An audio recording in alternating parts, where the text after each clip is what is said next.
Hello friends,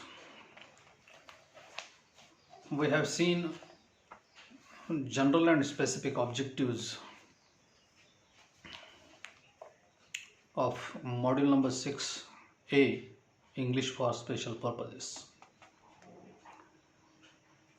Now we are going to see English for science and technology purposes.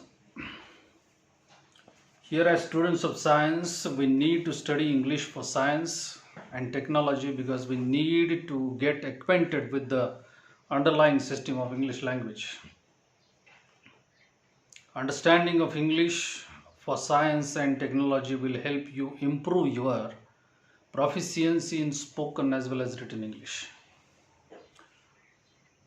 Two skills is quite essential: spoken English and written English. To acquire the skill or fluency in spoken English and uh, better skill in written English, we must understand English for science and technology.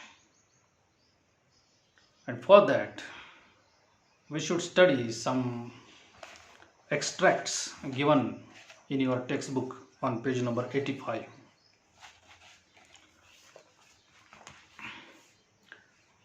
Now, let us study some passages which tell something about scientific processes.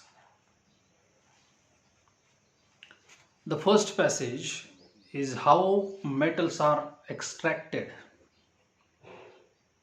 And the passage is, I would like to read line by line, just concentrate on each and every line, and the verb form used in the passage. So let us start. You can easily understand how a metal is extracted from its ore. Some metals are found in the earth's crust in the free state.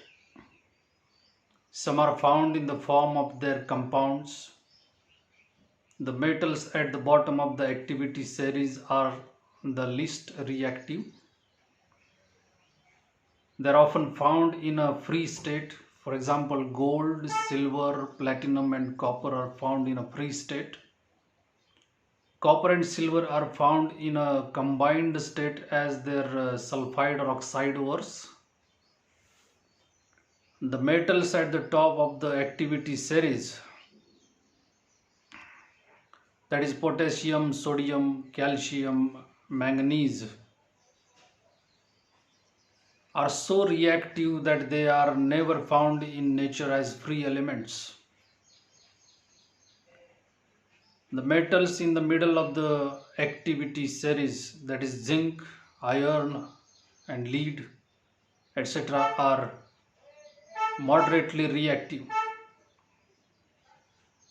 They are found in the Earth's crust mainly as oxides, sulfides or carbonates. This is because oxygen is a very reactive element and is very abundant on the Earth. Next para. Several steps are involved in the extraction of pure metal from ores. A summary of these is given below. Each step is explained in detail in the following sections. So this is the para on how metals are extracted. There is another paragraph on chemicals from common salt, the process of dissolving an acid. I would like to read out these paras also. Chemical from common salt. The paragraph is on page number 85. You can see in your textbook also if you have with you now. So chemicals from common salt paragraph is like this. You have learned that the salt formed by the combination of hydrochloric acid and sodium hydroxide solutions is called sodium chloride. This is the salt that you use in food. You must have observed in the above activity that it is a natural salt. Seawater contains many salts dissolved in it. Sodium chloride is separated from these salts. Deposits of solid salt are also found in several parts of the world. These crystals are often brown due to impurities. This is called rock salt. Beds of rock salt were formed when seas of bygone ages dried up. Rock salt is mined like coal. This common salt is an important raw material for various materials of daily use. Second para. Let us see how one substance is used for making all these different substances. Firstly, when electricity is passed through an aqueous solution of sodium chloride, it decomposes to form sodium hydroxide. The process is called the chloralkali process. Secondly, chlorine gas is used for the manufacture of bleaching powder. Bleaching powder is product by the action of chlorine on dry slacked lime. Bleaching powder is represented as CaOCl2. Then baking soda is produced using sodium chloride as one of the raw materials. Sometimes it is added for faster cooking. As I am not students of science faculty, and that's why there are some short forms that may occur in the speech, and that I do not know exactly the meaning of or the pronunciation of these short forms of chemicals. But this is not important. What are the forms and what the forms are called? It is not important. The important point is here the use of tense, the use of voice in the sentence.